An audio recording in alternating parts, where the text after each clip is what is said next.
Mama P.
Right. So I'm always very concerned about the health.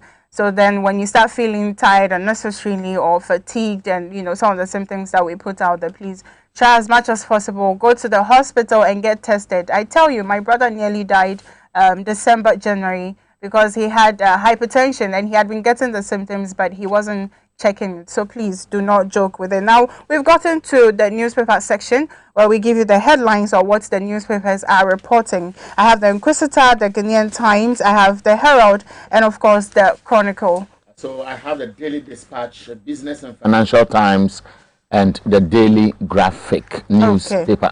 Okay. So let me start with the Daily Graphic. Front page, suspend all activities in forest reserves. Lands Minister directs, and 16 excavators seized in the western region. And the other stories have to do with tax and the Attorney General's office and its investigations into some activities at SNIT. These are the stories, how they appear on the front page of the Daily Graphic. The back page, the big story here, headlined, Government LMI Holdings to build more industrial parks. The center spread has locked on the office of the Chief of Staff's then we also have prosecutions of collapsed banks, ICU calling for action because it thinks government is delaying. So these are some of the exciting stories in the Daily Graphic newspaper. Right.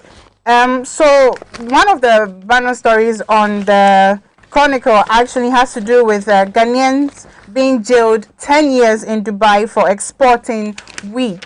Also, I think the land minister is making headlines in almost all the newspapers. He says here that stop prospecting in forest reserves. Government orders license holders. Now, there is a phone tracker that apparently has blown the cover of some thieves. I've already stated the other story. Here is the sports. Now, Everton to test Arsenal's 4-game unbeaten run today. Why are you smiling? I know you like sports, football. I do, but the names are... But the names... Yes, and then this one says West Ham, Chelsea set for thrilling top 4 encounter. But recently I heard that there was going to be a Super Champions League. They were taking all the teams in the Champions League.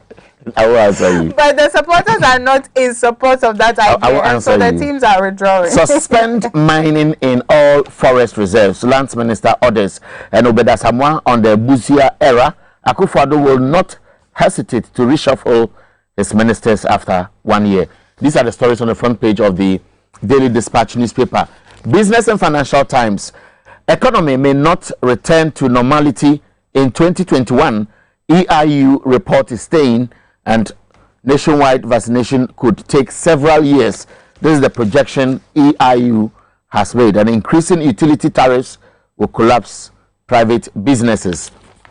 These are two headlines I've picked from the Business and Financial Times. Right.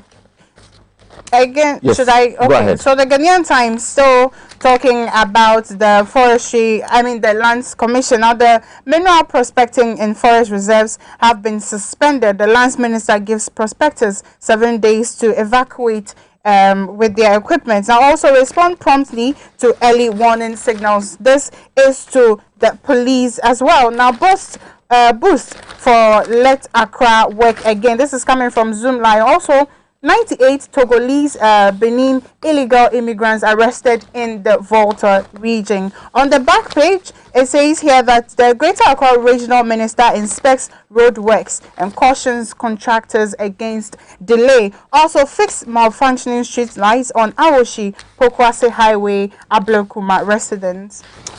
Abna, this Zoom Lion thing you mentioned, it comes along with a responsibility. In your opinion, what do you think we can really do as a people to improve sanitation, stop indiscriminate disposal of waste, especially in the Central Business District? Well, first of all, we should stop littering about, because even I do it sometimes. Yeah, so the question is how? Because from Adri Blankson's time through Oko Vanderpoy, name them, almost all the district chief executives, I think Vanderpoy they have been talking about fighting waste management. That is how we go about things. But you go to Accra Central and there's always filth. We can't leave that responsibility to the government. Well, they can do some, but mostly it all depends on us, because the people that are littering the places that we are talking about are the humans that, especially those that sell around and those that buy from the sellers. You drink water in the bus and then they leave it on the floor. They buy yogurt, they take and they leave it on the floor. So first off, we need to stop littering about anyhow. And we are paying sanitation levy. So if we start paying and things don't change, what should I do? You should stop littering about it. I like your answer. Now, respond to warning signals. Chief of Staff charges regional coordinating councils. And there's a paragraph here which looks exciting. A very important office such as coordinating council show leadership in public service, a move away from business as usual practices to professional business models and customer service regimes. Very, very exciting. And the question again is, have we heard before, and how can we indeed stop our attitude towards work? We'll be taking a break. On our return, Wisdom Hedejome will be bringing us the news.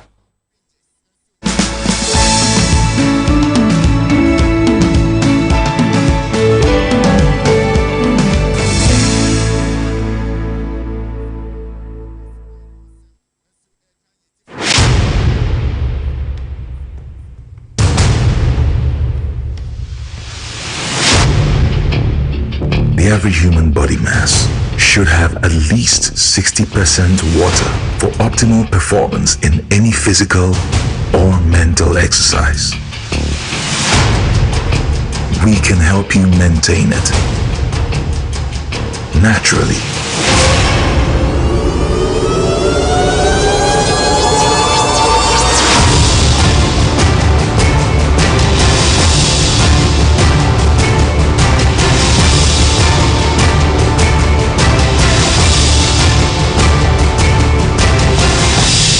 X Natural Mineral Water.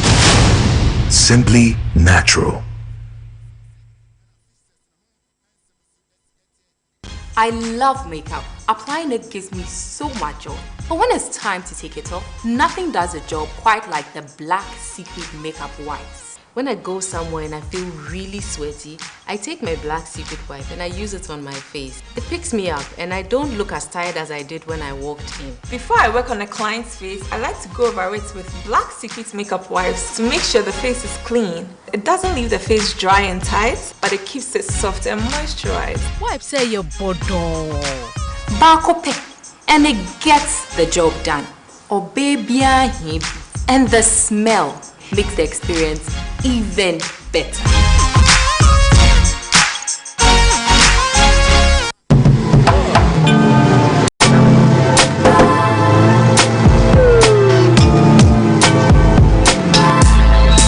Welcome to AutoCheck Vehicle Diagnostic and Licensing Center. I hear my car can be checked here without going to so many hour crap. Sure.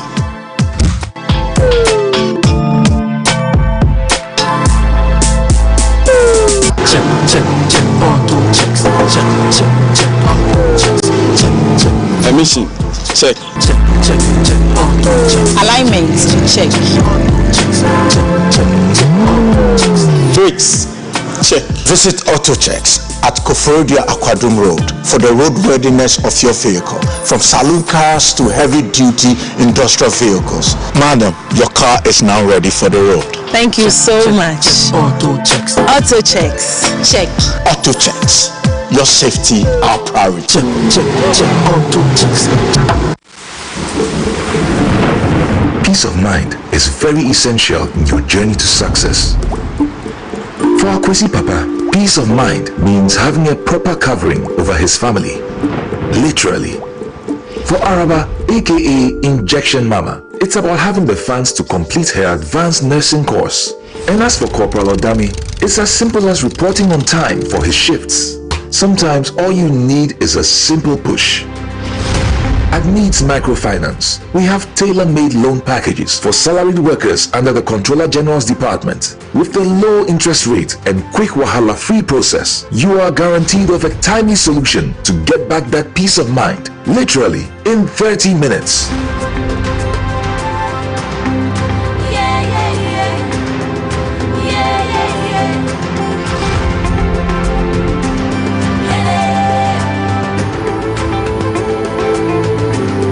Needs Microfinance. Growing with you.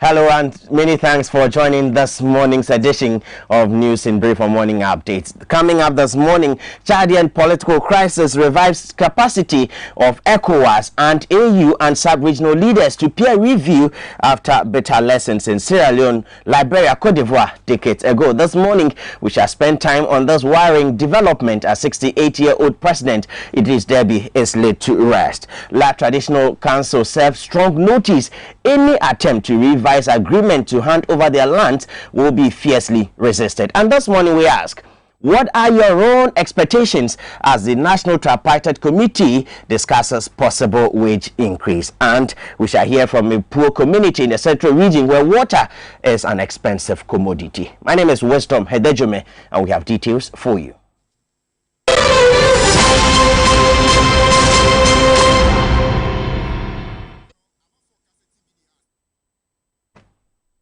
Many thanks for your time. Let's begin the stories from somewhere on the continent, because President of Chad who was slain, who was killed, I should say, during a frontline crossfire over the weekend, will be buried today. Security analysts are uncertain about the future of that country and counter-terrorism with the sub-region as the political crisis escalates. Details are in the following report.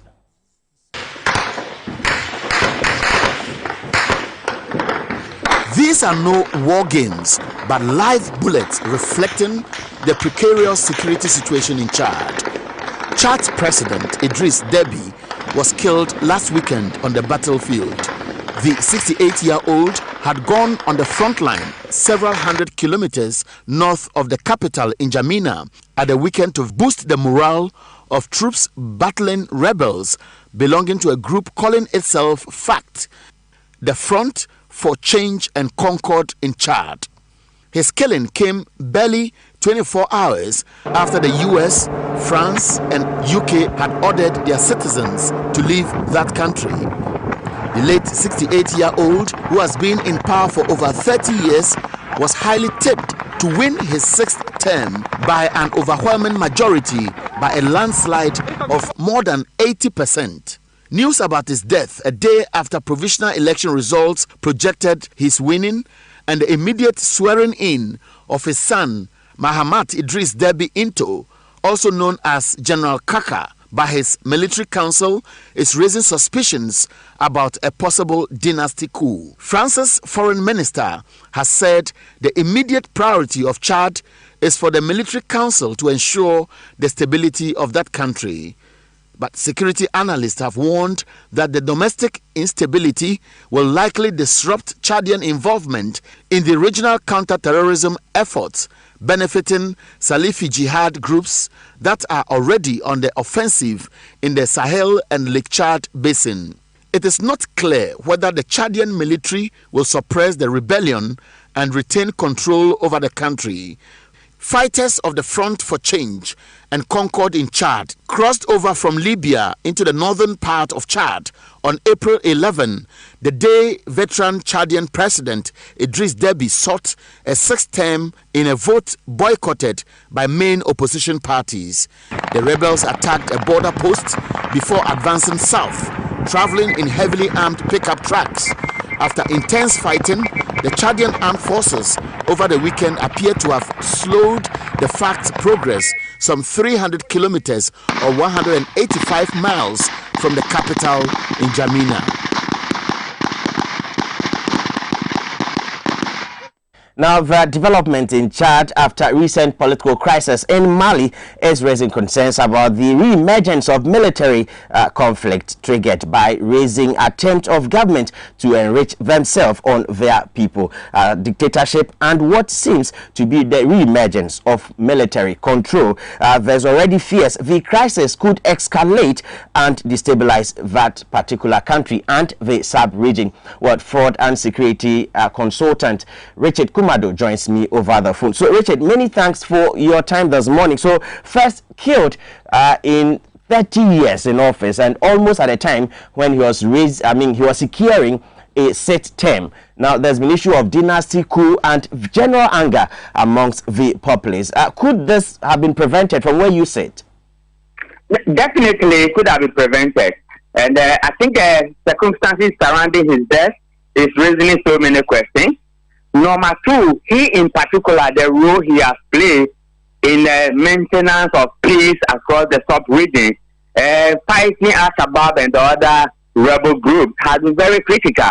And I want to believe that his son has been with him for some time, and he may have the capacity to be able to continue the fight, but there is a worry, and it could have been prevented. The way our African security managers are handling securities around the president, it needs to be reviewed, and they will need to have a second look at it. Otherwise, it's a situation that could have been prevented easily. Now, we saw the devastation in Liberia, we saw that in Sierra Leone, we saw that in Cote d'Ivoire. There's the concern about African leaders who could have peer reviewed their colleagues or basically trying to do all of this to enrich themselves, resulting in this conflict. Could that really be the case? Definitely, there are some likelihood of it, and there are likabilities and possibilities and probabilities. The terrain look the same, the trend look the same, and it is time African Union wake up and ECOWAS wake up and let the various groupings, the Eastern groupings, the Southern, the West and the East and the Central begin to have dialogues and begin to talk among themselves as leaders of the African continent. And let's see some positive things happening on the African continent in terms of security, in terms of economic prosperity for the people, and in terms of aligning governance to the people, and that is one of the things they can do that will guarantee their safety and security, no matter how long they stay in power. Now, one of the powerful forces, France, has joined in to support the military council. What lessons are there for AU, ECOWAS, and the other bodies? No, definitely it's a hypocritical move. People might read meaning to it that we are not being told the actual story surrounding the death of the Chad president. What is their presence and what is their purpose and objective there? Did the security ask for external help? Could East Africa Union jump in and do the job? And what are they there for? Should it not be that they're behind some of these things? Particularly when the guy has stayed in power and there are the agitations and he has just won an election. He went, according to the story, he got shot. Immediately, they put the son there to rule the country for the next 18 months or 1 year, 18 months. And it's raising all manner of issues. I think they should have stayed back a little bit and let the Africans do the Africa job. Richard, would have to leave it here. Many thanks for your time. And you heard Richard Kumado, who is a fraud and security consultant, speaking to us over the Chad development. Well, back here in Accra, the people of La are not giving up yet on their resolve to take back their land from the military. Now, yesterday, they served notice any attempt by the Lands and Natural Resources Minister to revise an earlier agreement will be fiercely resisted. Association at a news conference on Thursday served notice it will not countenance anything short of the implementation of the consensus already reached. Thus follows grapevine reports suggesting that government and the military are scheming to abandon an earlier agreement reached under former Land and Natural Resources Minister Kweku Asomachreme. The coalition of La associations told journalists on Thursday they will not be fooled by allowing Samuel Jinapo to alter the already binding negotiations between the parties. Jeffrey Adokwe Tete, spokesperson for the coalition of La associations, said allowing that to happen will mean a slap in the face of the people of La. The coalition of La associations wishes to inform the minister and government that the people of La will not countenance anything short of the implementation of the consensus already reached. It is our firm view that the consensus reached at the meeting with the previous Minister of Lands, at the meeting at which all interested parties were present, is binding on the current minister and he cannot depart from it. The coalition, which has vowed to fight for the release of their stolen land with their last drop of blood, also used the occasion to commiserate with journalists and those who were assaulted by the military. It has since called on the Speaker of Parliament, Alban Bagbing, to institute a parliamentary probe into the assault on innocent and armed citizens. We wish to take this opportunity to call on the Speaker of Parliament to institute a bipartisan probe into the events of Thursday, April 15, 2021, in which the Ghana Armed Forces exhibited so much indiscipline and disregard for life and limbs and engaging in conduct contrary to their military code, and bring the perpetrators, especially the ones who issued out orders for these acts, to book. And elsewhere in the central region, the people of Ewutu Labi have resolved to take their destinies into their own hands through an initiative to suck water from a dry waterbed. For now, the only source of cheap water and the only source of survival. The details are in the following report. Ewutu Labi is one of the small farming communities in the Ewutu Senya West district of the central region. It is largely deprived and neglected over the years. Poverty is rife. Besides water, sanitation management is another major challenge, exposing vulnerable children to communicable diseases. The people have no access to potable water. TV XYZ News has learned women and children trek miles in search of water. The entire community depends on only one borehole. Their plight become worse in the dry season when streams and other water bodies run dry. Ajise ukwechi anaze ufa moto ebo hoka ekope borehole eto ewo next town krodia anase papasi. Apart from that, you know, ensuo bia ni aye reliable edima yen say ebenum ajise ukokoto. Yes raban don num nom wa he. Na yensu na yenum wo handi. Ye ni nantwi na enum. Enye ni nya yale ni bia. It is a memory say pipe, but pipe ba can't quabone, papasi. And do her, and upon quabonella be dear quanwa, pipe and do. Try and wad ye, debi yari. The son say ye mean super painty and one ayenum. Opinion leaders claim several appeals through their MPs, the DCE and other influential persons have been futile. They are now compelled to take their own initiative.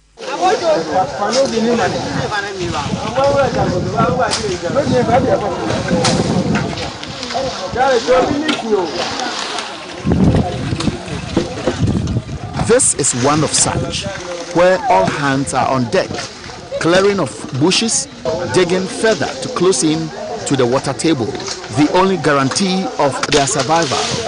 The chief of Owutu Labi, Nei Kwao Amo II, who is personally leading the initiative, did not hide his frustration.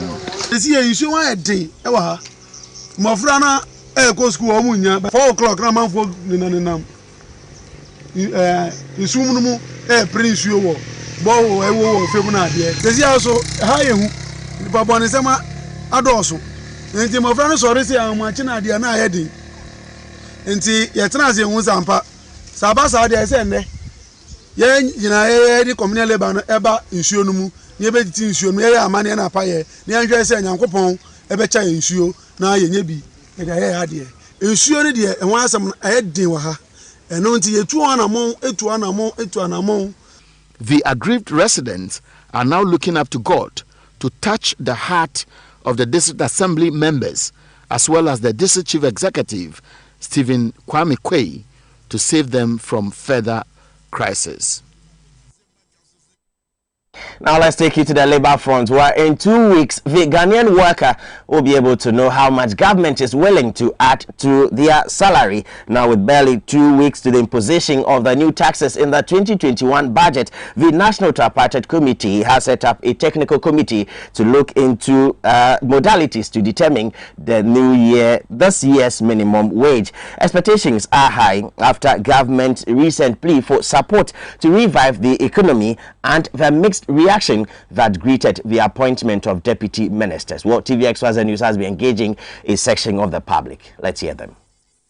This situation, I think the government is just trying to kill us. Because if I can use 200 cedis as my monthly salary and manage till the end of the month, and now I can't even take car, because there's as soon as they've increased, the fuels, they've increased a lot of things. It has affected the economy so much that, when you have that, like I'm just imagining like 200 cedis is my salary per month, and maybe the transport to work is costing me about, let me say, 50 cedis out of that 200 cedis. And right now they've increased a lot of things. Even when I come to work, I can't even eat because buying food is a problem.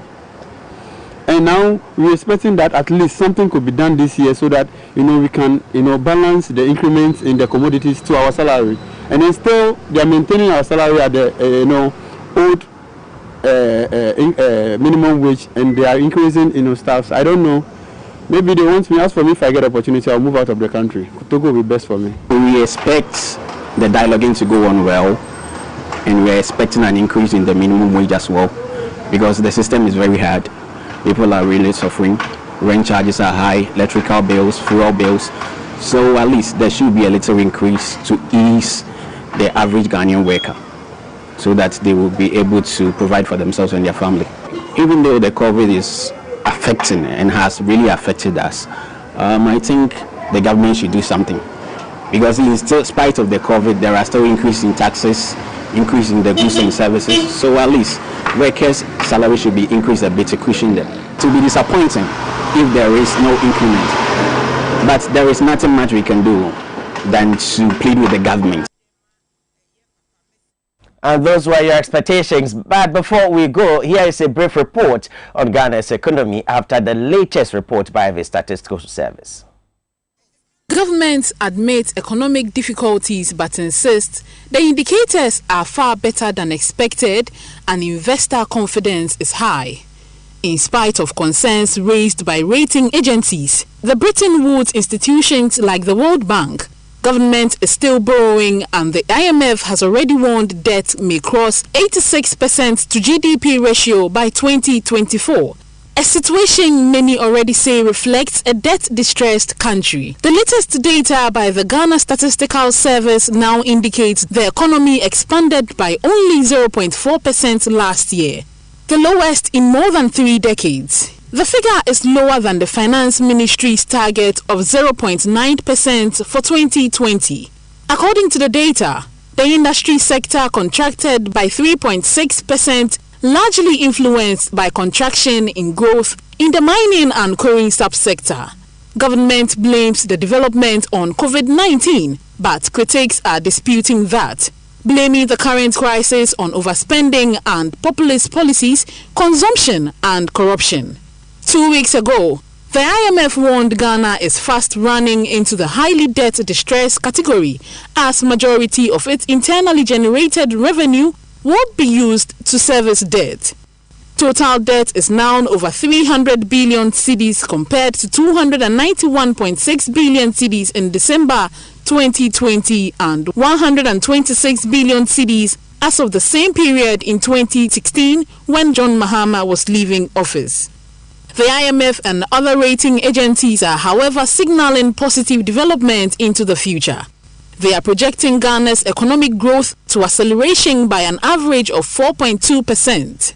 This year, government hopes to rake in more internally. Over 6 taxes announced in the 2021 budget takes effect next week, Friday, May 1. They include the COVID-19 Health Recovery Levy Act 2021, Act 1068, which imposes a 1% levy on the supply of goods and services made in the country. The Financial Sector Levy Act 2021, which imposes a 5% levy on the profit before tax of banks. The Energy Sector Levy, which imposes 20 pesos per litre of petrol and diesel and 18 pesos per kilogram of liquefied petroleum gas. The Sanitation Levy, among others. And that's all we have time for this morning on News in Brief or Morning Update. As always, do log on to my xyzonline.com for more news stories. It's Friday, and I hand over to Nana Abena Sewa Otadie Bunsu. Abena, it's Friday. Yes. And the weekend begins today. Why are you so happy already? Because, like you said, the weekend begins the fact today. that weekend begins doesn't mean you should be happy. Why not? See, you said the last time that... If you have... Say weekend and only Friday. But you see, if you have the itinerary for the week, you realize that it's very long, and the weekend you're not going to have time to rest. When the weekend is approaching, me, I have some events lined up for this weekend. But on a more serious note, this week, the whole of the week, which of your stories upset you the most? I think I'll go for the Doomsaw thing. It's really, for me, it really got me. Because there's a country where we've had lots of conversation, they're back and forth. There's nothing like Doomsaw. Intermittent power cuts. Just tell us the truth. And then you come and then you give us statement. And even in that statement, you couldn't even identify your locations well because it said ABCC. What is ABCC? But they classified the locations. So ABCD. So are telling me that the whole of ECG staff, management, PR department, those who issued a statement, nobody saw that they wrote ABCC. Really, it was really annoying. I mean, you can't do this. I know. Yesterday, the moment I got home, it's as if I came in with the Doomsaw. The moment I got home, the lights went. Meanwhile, you are not supposed to be doing this to us. Give us a shadow. You say you won't do. Yet, maybe you see, if they had told us earlier that this is Doomsaw, I may have gathered some money somewhere to buy the generator called I Better Pass My Neighbor. You know that generator? Yeah, sure. We'll leave it here for now. When we return, the discussions will continue. Good morning.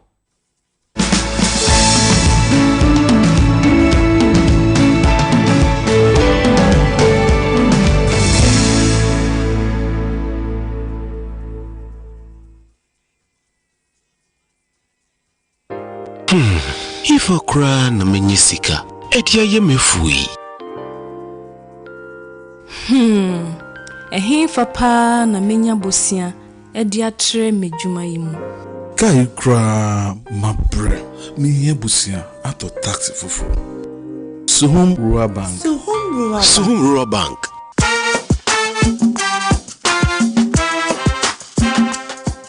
Yemamu akwa baba Sohum Rural Bank. Ye won hyehyɛ ahodoɔ bi te sɛ dwadifo abosia, ekuokuo bosia, susu account, and it does all savings account, me bada chain savings account, and then the keka home. Sohum Rural Bank was 034229186. Now one so what to me say. Sohum Rural Bank, ama ene mayeka una. Sohum Rural Bank, entime pa minie. Sohum Rural Bank, growing our heritage.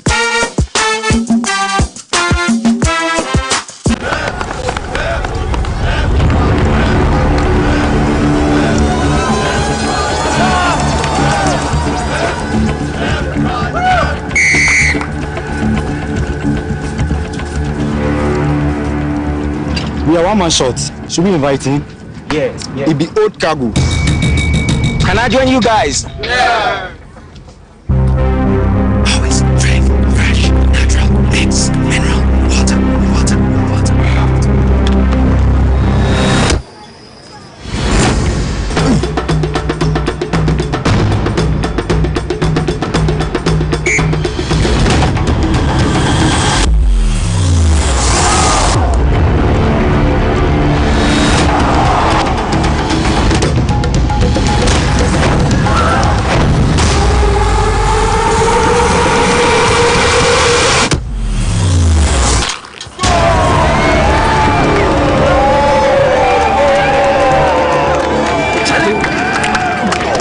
Still got it.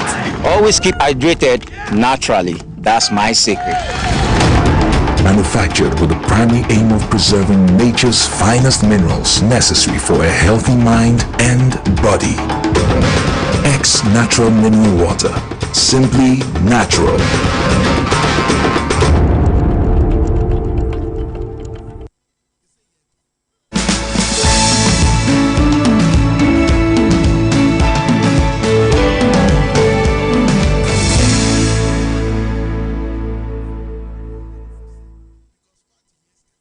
Welcome back to the morning update on TV XYZ, proudly brought to you by X Natural Mineral Water, simply natural. As we say always, your body needs about 60% of fluid to be able to function properly. And X Natural Mineral Water is one of the waters that you can easily find anywhere. But also, if you want to help with the distribution as well, you can come here. We will talk about distribution, or later on in the show, we'll put some numbers on the screen that you can call and come in, so we talk business.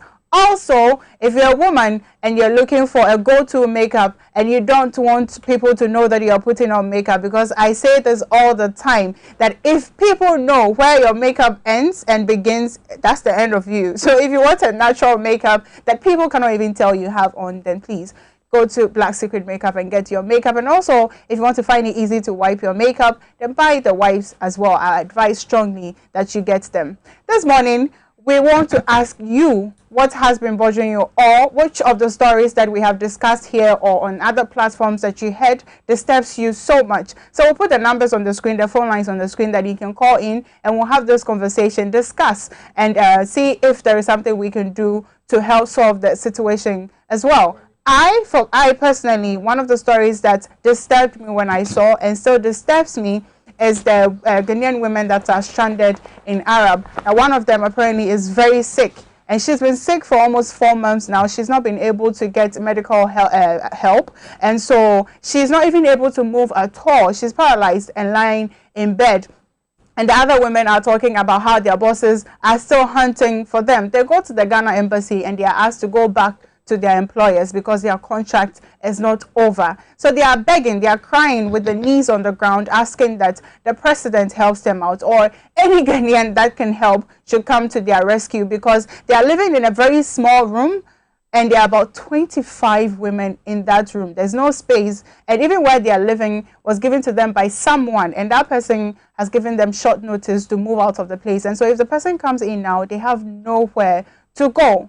And this disturbs me a lot. Actually, I did cry, and I'm not even joking about this. If you saw the video also, I'm pretty sure that you shed some tears. But again, I'm also interested in one of the stories, or whatever story that disturbs you, or even if there is something in your community that is disturbing you, we want to know about it. We want to hear about it. Put it out there and see if there is a way that we can help. Or you never know who is listening that can come to your rescue. So the numbers are on the screen as I indicated earlier, 0204 155 888, or you can call 0204 155 944. Abraham? Yes. I have said what this week I think 3 things. You know, the NDC had issues over the weekend while the party was meeting at Ho at the national level, because that appeared to have brought together the leadership, the echelon, because all regional chairmen were there, the former president, the former that's the running mate for the 2020 elections, the leadership of parliament, and the other members who are part of the Council of Elders or National Executive Committee were all there. And then another group of members were also meeting in Tema.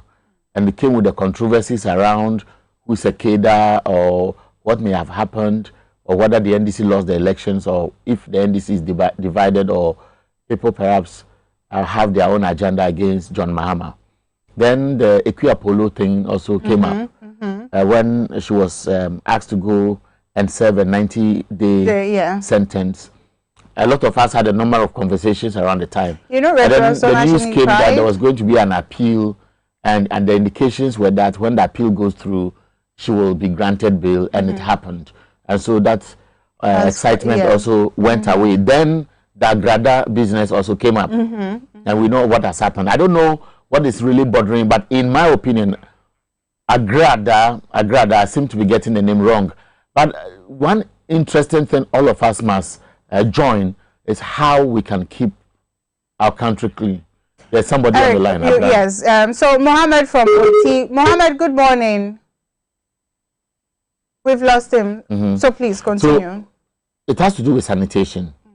I think that we will continue to waste money if we sit down and we identify people littering around and we don't care, and then we turn around again when the filth is how do you call it, swallowing us, we complain. No, we complain, then we ask government to come and help us.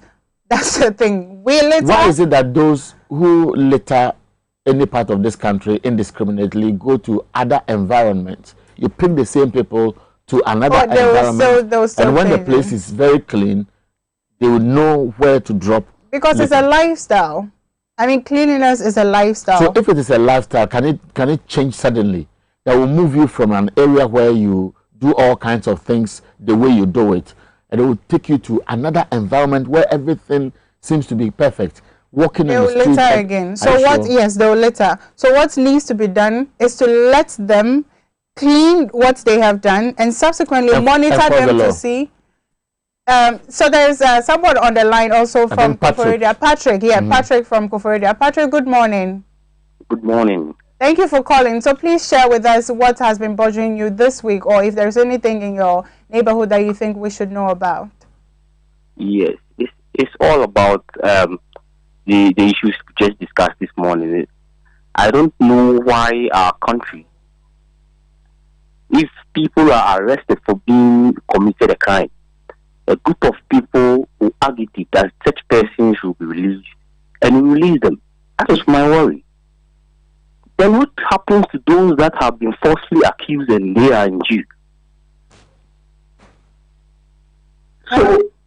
So I don't know whether the laws are working for some people and it's not working for others, because we know people that are gone to jail and they have not committed such crimes. But where is the crowd that will, agitate for their release too, and they are languishing in jail? So this is what I think we should think about. And I want I think that she has not been released. She has been granted bail. But I understand the concern, you know, because it became a topic everybody was talking about. The impression was that the actions taken by the court have been influenced by public opinion. That is what he's suggesting. But the lady has not been freed. she has been granted bail, and I believe that as the case goes on, subsequently, we'll know what will happen. Eric, as it has started this week. Hello, Patrick, are you there? Yeah, I'm there. Eric, yes, I'm listening to you, Patrick. I perfectly agree with you, but as it has started this week, definitely that is where it's leading to. We can't say that for sure. No, but I think I understand we can't you. say for Patrick, sure. thank you very much for talking to us this morning. Thank you very much. Right. So Patrick comes with another opinion. Yes. Yes, I am talking about sanitation. I am saying that let us join the fight. Otherwise, this money that is going to be collected under the sanitation levy may go waste.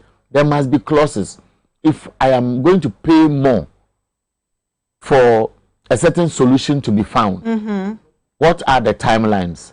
Are we going to punish people? Almost all the local assemblies have task force which are supposed to go around. They have the waste management or health inspectorate department. They must go around and check and make sure all these things are done properly. We pay them every time, and people litter their community. Oh, hold on. So we have Mohammed calling from the OT region also on the line. Mohammed, good morning and thank you for calling. Hello, Mohammed. Yeah, good morning. Could you please speak up for me a bit? Good morning. Good morning. Hello, good morning. Good morning. So please tell us what has been bothering you this week, or what is happening in your neighborhood that you think we should know about. It's a question I wanted to ask.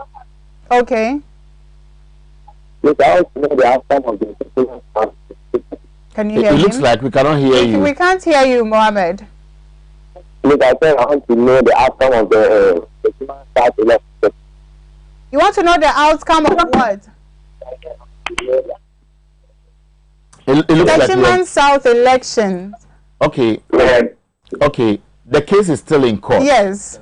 What we know is that the court asked the respondents to present some documents. That has been done, and the court is set to continue the hearing in the days ahead. Yes. So we'll let you know when the court decides. What about the killing? What about the killing? I think we understand your concern, and we'll pass it on to those who are in charge. Yes. We know in Parliament, for example, 2 committees are supposed to be set up. The minority group first petitioned the Speaker of Parliament that a bipartisan committee must be established to investigate the Techiman South killings. We also know that the majority side has also petitioned Parliament that they should investigate all kinds of political related violence since 1992 or 1993, so that we can find a better way of addressing these issues associated with elections and violence. That's what I can remember. So when Parliament resumes, I will follow up and share with you what has happened. Right. So we have Dominic also on the line. Dominic, good morning and thanks for calling. Good morning. Dominic, can you tell us quickly where you're calling from? Then you share your opinion. Yeah, I'm calling from Southbourne. Okay. Oh, nice. So please tell us what's bothering you this week. Yeah, concerning the sanitation issue. Yeah, there is a saying in the Bible that when you go to your people, you preach to them, be free, be okay, and you don't give them clothes, money, food, and those things. Those words that you've been spoken to them will be nothing. And for the sake of me saying this, it's because of the government. The government has to provide some dustbins in other localities and those areas. You go to some stations and other car parks, you see nothing over there. People find themselves wanting for where to place the latest and other rubbers which they have in their hands. Right. So I think the government has to come in to help provide some dustbins at everywhere, so that at least it will remind some people they have this, they have that here. And when you go to the schools, even some of the basic schools don't have dustbins. How will a child know that, no, after getting some rubbish in my hand, I have to leave it in the dustbin? Or so it begins from the childhood. So when you nurture them through that, they will pick it up as they grow. Okay. Thank you. All right. Thank you for calling. My last caller. Sorry. So I have Bright on the line. Hello, Bright. Good morning. Oh, Peter will be angry. Peter Kuma will be angry. All right. So yes, you just witnessed. Let him start small. Let him start. Take one person. Manipa Bakumra. We should let one person come so that Peter will be yes, I'm sure the line is jamming. Let Peter start. Everybody is trying to call, but I'm sure they can call through when you are doing the newspaper review. Yes. So please do not forget, if you just tuned in, this is the morning update on TV XYZ, brought to you by X Natural Mineral Water. Kobo is on the line. As a last killer. Hi. Good morning, and thanks for calling. Good morning, my lady and Mr. Eric. Oh, so please tell us what has been bothering you this week, or what you think we should know. Okay, thank you very much for giving this platform for sharing my view in this week. Madam, do you know what is worrying me? I know that my party and our party in Ghana, the National Democratic Congress, NDC, they have chosen a good decision for us. We grassroots people. Because what I'm saying is, 2020 election, we know that misunderstanding was happening in the police center or police center, and we want support.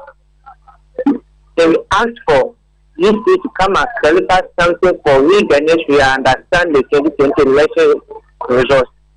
We deny to come and testify for the whole world to see that this and that has happened in 2020 election. But now, quickly, Supreme Court has backed you to do everything. I mean, they don't respect our right information bill. Now, we are turning around, come and tell us that we should come and discuss about 2020 election at that meeting. They should give us an excuse. Me, I hope that 2024 election, John Dramani Mahama is going to win about 8 million votes in this country. Okay, so we'll stop there. It's okay, we'll stop there. I'm sure if you continue, you will lecture us till the end of the day. Yes. Thank you. It's okay. It's okay. Okay, thank you. All right. Thank you. Don't be angry. Thank you so much for contributing to the show. We are very grateful for enriching it every single time. As I indicated earlier, this is the morning update on TV XYZ, brought to you by X Natural Mineral Water and, of course, Black Secrets Makeup. My name is Nana Abena Sewa. I am handing over to Eric Anyanyo. You will come again with JKD. Oh, after Peter Nkuma and his people have left us. Yes, today is Friday. Bye-bye for now.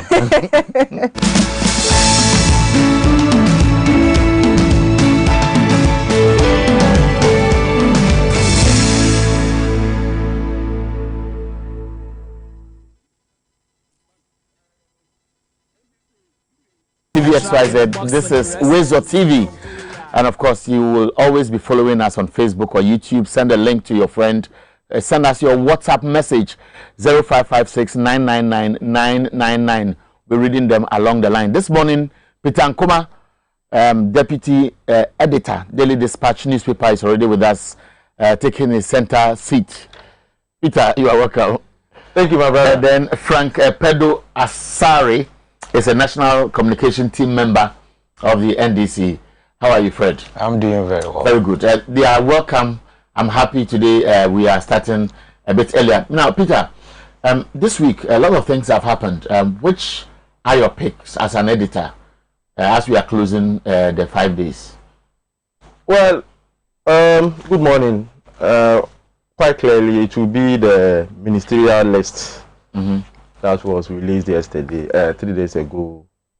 And then, of course, because my paper is more of research and into politics and opinion polling, I'll also be interested in NDC deciding to boycott the IPAC meeting. IPAC meeting. Yes. Good. And the reasons they assigned. Okay, we'll be looking at them. Frank, your take for the week? For the week, like he rightly said, NDC boycotting the IPAC meeting, which was a very good decision. Also, the ministerial nominees, the deputy ministerial nominees, which were brought out on Wednesday. Dumso, which has become a canker, yet the government is deciding not to accept, but we all live in it. And we also know the fight, they failed fight against Galamsey, which now they are rehashing and bringing it back. So those are the pertaining issues that are affecting the livelihood of the Ghanaian people. So for me, so you have a tall list, and I'm sure as he was talking about his list, you have added one bit to your own. You have added one bit to your own. Now let's start first with the NDC and the IPAC meeting issues, because that is quite recent, but a day or two ago. How did they come to you? Because you seem to see it as an interesting topic. Yes. Well, as a person, I think that I was surprised, but I would have wished that, you know, sometimes you may not agree or you may have issues with people, but it is important that when a forum is created for you, you visit or you attend and try and argue your case out. So naturally, I would have wished that NDC would have attended and then taking the opportunity, okay, to sort of argue their case in terms, especially the agenda of the day, which was mainly about the 2020 elections, because of course they didn't have the opportunity or a favorable decision from the court, and so they were not happy. And so naturally, I was thinking that they would have taken this opportunity to attend the IPAC. Of course, IPAC was established in 1996, and it's mainly an advisory committee, sort of. It's not binding, but it is a forum that when you argue your case, you try and convince people, even your own other political parties, because civil society groups and other things, to believe into whatever you believe in. So naturally, I would have wished that they attend. But if you look at the statement they issued, they made reference to, let's say, two key things. That the posturing of the EC suggested that they were not ready to listen. So they made reference to Dr. Bosman Asari, for example, who is known for saying IPAC's decisions cannot bind the workings at the EC. Yes. The other one had to do with the integrity of the EC and its refusal to address the issues that were raised either during or before the 2020 elections. Yes. So they thought that if you go and sit there, what is the end of it? What are you getting?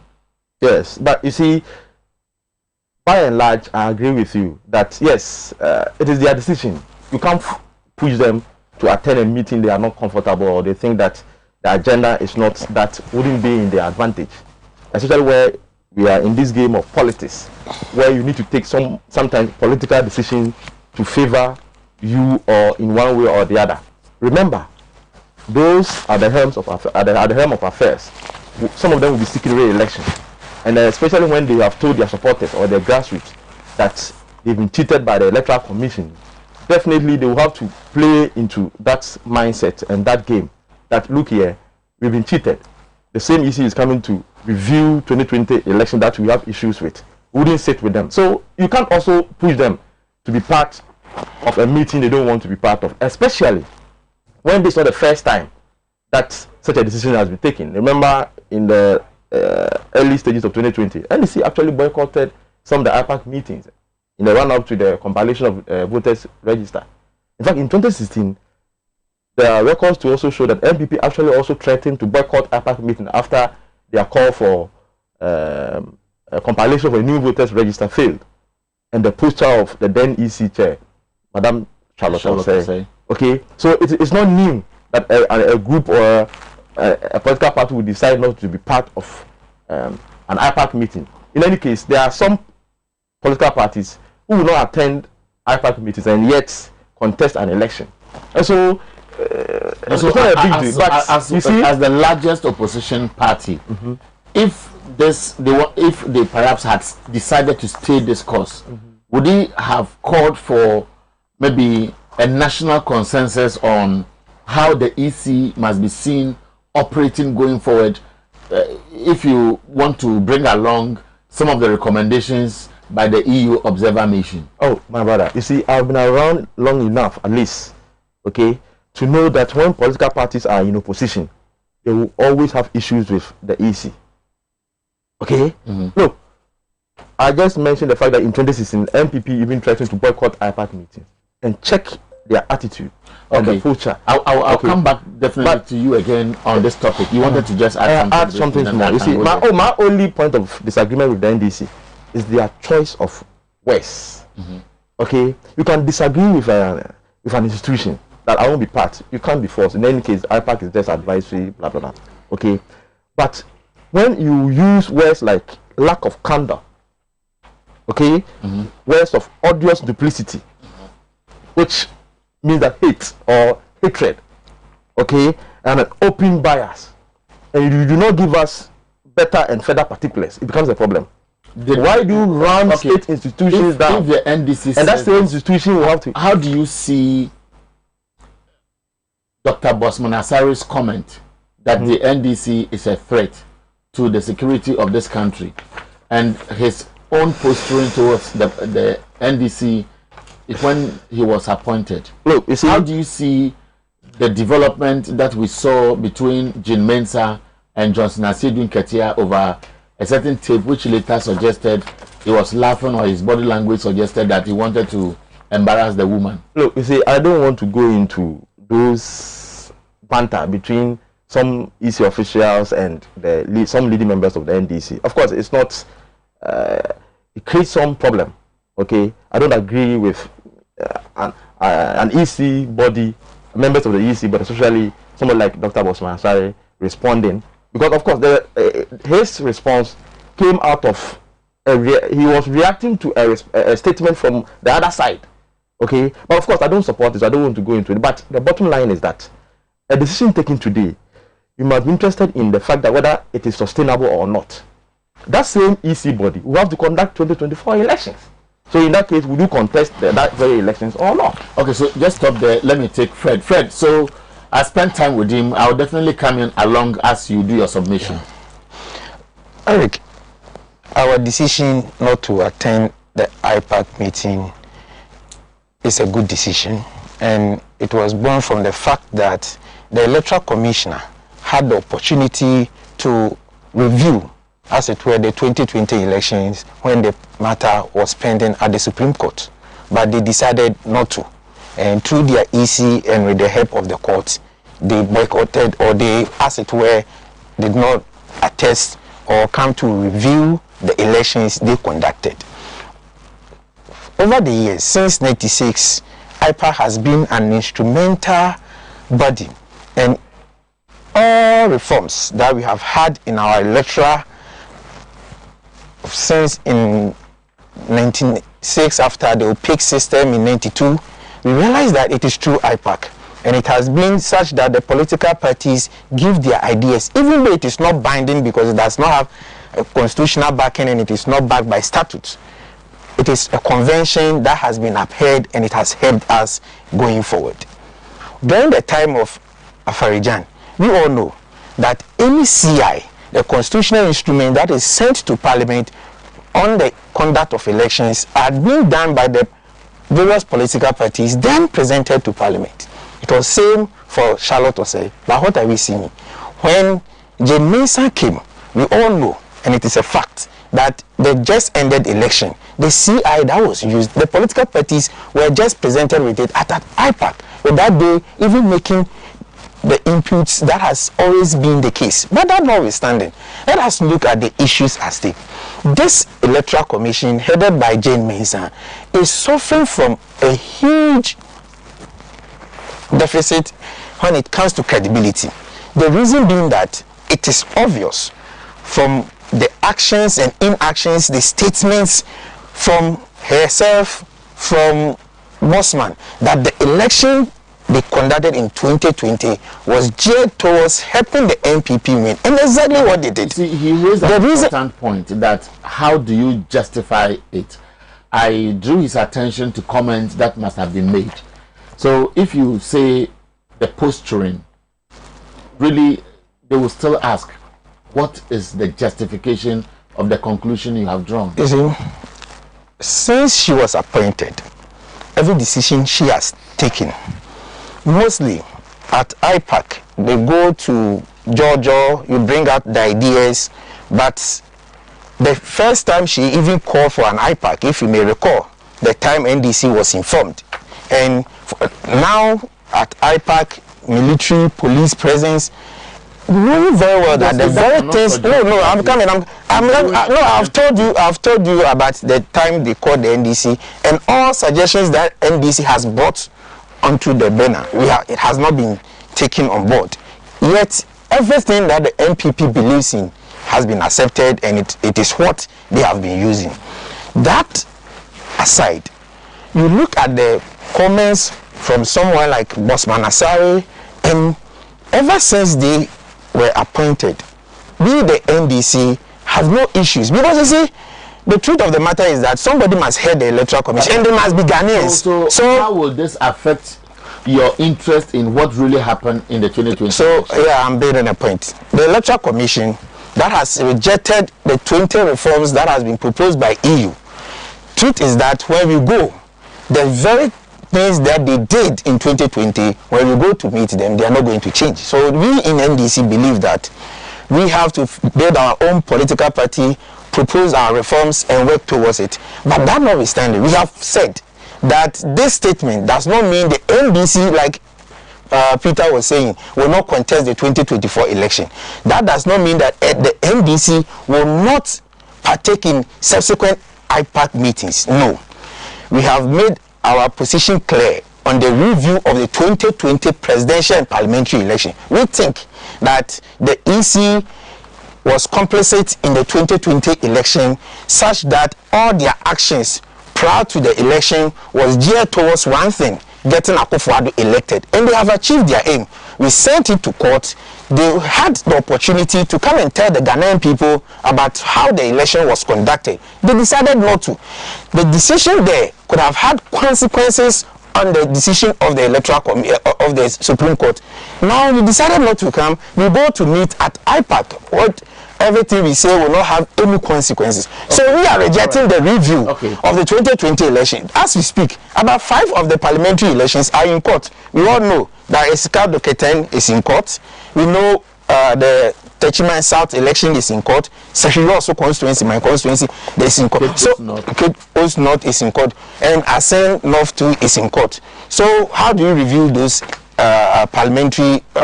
So clearly, like I've said, so it was a good decision for the NDC not to have attended. But we move on to the next topic you chose. Yes. My brother, you see, the fact that a case is in court doesn't bar a state institution and political party into going into the elections. In fact, the Frederick Ebert Stiftung, there used to be FES, okay? There are records in this book that show that indicates that at least in the past, in 2012, there were about 11 cases in court, yet it was reviewed. In terms of parliamentary, there were about 23 cases that was in court in 2016 after 2016 elections, yet it was reviewed after by the EC and the political parties. So the fact that 5 cases are in court doesn't mean that you cannot review the activities moving into the next phase of the election process. Again, also, you see, he said that NDC, they have nothing against the EC. They have always opposed the Jim Mensah-led EC. And I'm saying that it is not new in our political dispensation. The opposition has always, in one way or the other, have some issues or some problem. Does it raise issues about the credibility of the institutions, because the institution then wouldn't have built that trust to build consensus? Oh, but mainly sometimes if most of the every other person who head the institution makes or informs how one of the two groups will react towards the institution, then it goes into the EU's recommendation that there should be consensus in the election of the EC person. So how do we assure credibility going forward? If you know why I disagree with that very recommendation. Look, Afarijan Alice was there for a longer period, and I can tell you that in between when NDC was in power, NPP had issues with Afarijan, and at the time the NPP was also in power between 2000 to 2008. The NDC had issues with Dr. Afarijan. In fact, in 2008, The General Secretary of under one EC chair, the two of them have had issues with him. In 2008, remember? It's normal. Look, and the political party that we must call to the order. They do that for a purpose and for political gains. Look, in 2008, remember, the General Secretary of NDC led a delegation to the EC against Dr. Faridan. Okay? 2012, the MPP also had issues with Dr. Faridan and took him to court.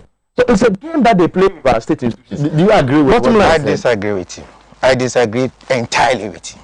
You see, early on, he made an erroneous statement or created an erroneous impression about the fact that the NDC is boycotting to create an impression that the executives may be contesting in definitely 2022. There will be an internal congress to elect national executives. So they want to create an impression that, oh, we did our best, we worked, but the EC stole our verdict. So that is why we are not going for the review. It has nothing to do with that. Oh. Truth is that going into 2022, the NDC as a political party, when choosing our leaders, will choose the leaders based on their own merit, and it will not depend whether or not they attend an IPAC meeting or they boycotted an IPAC meeting. But NDC has been consistent about this particular electoral commission, and all things that we have said is very clear. That, for instance, when the EC comes to tell us that they want to create a new voters register because it is bloated, but for COVID, we would have had more than 19 million people registered. Yes. But before then, how many people were on the electoral roll? So the impression that it was bloated because the NPP had said same in 2012. So we have to please Nanado. So we have to create a new register for them. That definitely, you don't expect NDC to sit back or NDC to support such an agenda that is geared towards helping a particular political party. So truth is one. We are not opposed to the person or the persons occupying the positions there, but the agenda that they have to rig elections, to do things that will favor a particular political party is what we are against. And insofar as they continue to do that, we will continue to oppose it. Eric, I hope you get it. No, Eric, you see, my final point on this one. The fact that the EC, okay, was no, I don't want to go this time. But I just want to make a point that the electoral register was bloated. In fact, in 2012, when the MPP pushed for a new voters register, remember they petitioned the then EC. Madame Salvatore formed a committee to go and look into the issues, which was chaired by Justice Crabb. The recommendations that came from that very committee said that the register was bloated. And so in 2020, if the register was not bloated, yes, can anybody also agree with the NDC that the register's compilation deliberately denied many people the opportunity to register, which is also intended for the same purpose? How? The leader when the register is NDC, when the register is bloated, what is the effect? It has very serious effect. And what is the conduct of the elections, because it is the register you are going to use to conduct the elections. No. And if the report is saying that based on every indication, it is like we are being very choosy when it comes to the understanding of the effect of the bloated register and what it is intended to do. That is why it should be an issue of concern. Most of the time, okay, let me give you a demonstration about a bloated register is that one party which has the advantage, part of fills the register. Yes. And I'm saying that concern, the effect is that somebody wants to cheat. Of course. And I'm saying that the effect of a new register in 2020, which clearly denied another group of people who are legitimately Ghanaians and could have been registered, the opportunity to register, which was a form of look at what happened in the Volta region. Oh man! Look at what happened at Banga. Legitimate Ghanaians. Look at the Supreme Court suggesting that the conduit of referring the birth certificate to go and register. All these things were schemed. You know it. No, don't go there, my brother. You know it. The NDC as a party issue of bloating came out for the NDC as a party, everyone knows it. Came out and have the statement to commend the EC for a successful compilation of voters register. All those issues that you are raising were not raised. They actually praised the EC for having conducted a successful voters register. You have given a succinct demonstration of how a bloated register can do to our elections. In a polling station where there are 100 people and it's bloated by 200. Look, all what you need to do is just get sometimes some other people to support you within the area. And can you imagine if you were able to part 10, 10, 10 and 300? There has been instances where our elections have been very close, sometimes just 40,000, less than 40,000 in 2008, as was the case. Okay, and we're able to part at least 300 or 300,000. Can you imagine what it can do to our elections? So let us not go there. The bottom line is that yes, it is within their right; they can decide not to go. But I'm saying that decision to boycott the last IPAC meeting is not sustainable. He himself gave an indication that subsequent ones they will visit. Okay, so in any case, their so-called reform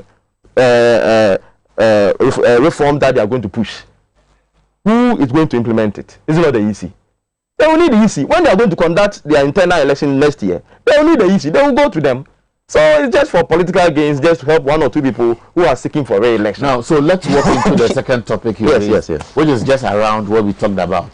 I think you made reference to their meetings. Is that what you talked about? No, the ministers. Okay, so let's deal with your but it is obvious that Peter has a mind of his own, and he wants to insist that this boycott has got something to do with the electoral fortunes of some of the executives going forward. It has got nothing to do with that. We have been emphatic that this election, the election that was conducted in 2020, was rigged. It was not free, it was not fair. It was an election in the history of Ghana since for the Fourth Republic, that but 8 or more people have died through the election. So we cannot be part of an election that we, on our own, have assessed and told the Ghanaian people that it was not conducted freely. To be part of the review. Which he says. That is why I told you that the Electoral Commission should have accounted to the Ghanaian people in the courts. Fred, should have come to help us review it. Peter is summarizing it that it is a reflection of what should be anticipated, because all the political parties have been doing the same thing. There have been several ungenuine concerns, especially when Charlotte Osei was appointed, when the MPP was making noise, let our vote count, and that view. It had nothing to do with the content issues that we are raising. So you can't just, one of the things that happens in Ghana is that anytime the NPP's back is on the wall, people try to rope in all other political parties. Anytime we're discussing issues, then they try to make it generalize it. No, we're talking about specific issues. Let us stick to that. Let us make our points based on the issues at stake. That will help us all. Okay, so now the topic. I had 4 topics, and the second one obviously is about the deputy ministerial nominees. The Constitution 1992. Article 58 vests the powers of the executive powers of this country into the hands of the president. So it is an executive presidency. And 79 gives him the powers to appoint ministers and deputy ministers, and also talks about who can be a minister and who cannot be a minister. That such a person must first of all qualify to be an MP. So if you want to know who can be an MP, then you go to Article 94. Then it will tell you about. So that, if you look at the constitutional provision, and it also talks about the fact that the people who will be appointed must get prior parliamentary approval.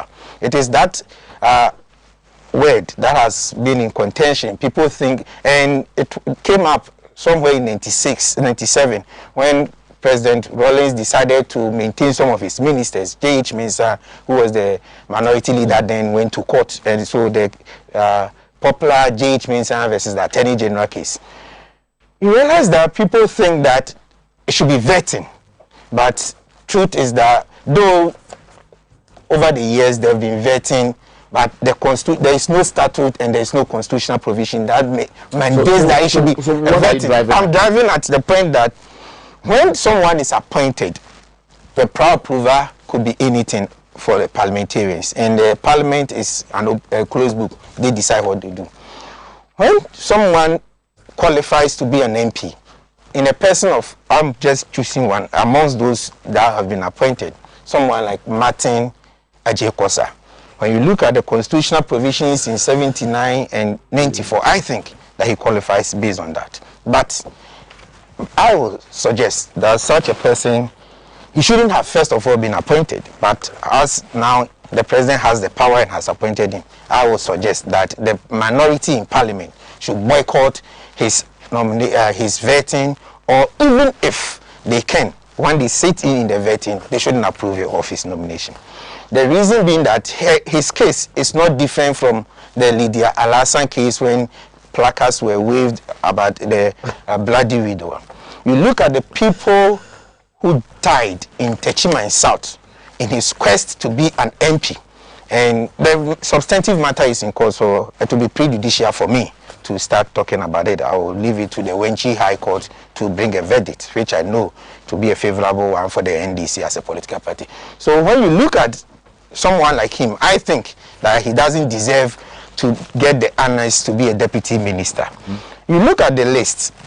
First of all, the president, through a release from his own office somewhere around 21st January 2021, told the Ghanaian people that this time around, the bloated ministers that we were talking of, we were justified, because he thinks that those people are not needed, and he's going to get us 85 ministers. Let me put it to the Ghanaian people that he has filled that promise, because when you by only one person, it doesn't matter.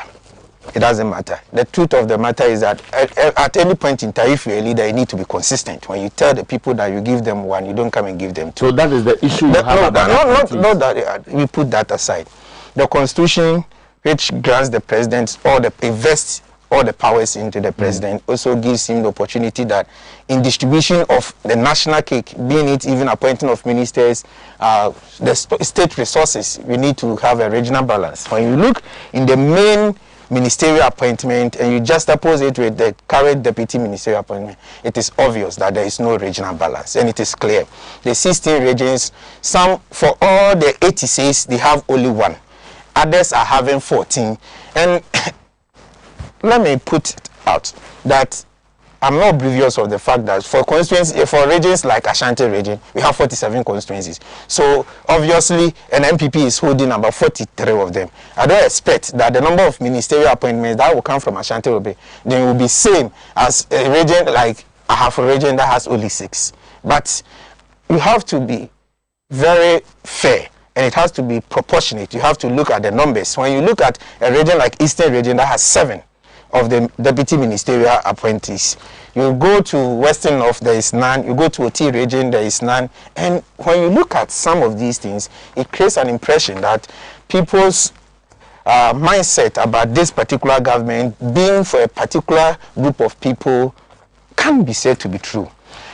That other aspect about this deputy ministerial appointment is about those whose expectations were not met, and that one is genuine.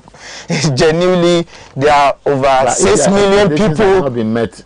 It shouldn't be an issue of. Yes, there are about 6 million people that voted for the MPP. So definitely, if the president is looking to appoint, so people like people have been mentioning names. They've been even coming out with press conferences, and they are even saying that they will go for demonstration for people like Sampine, who is the regional secretary for where they had the highest vote.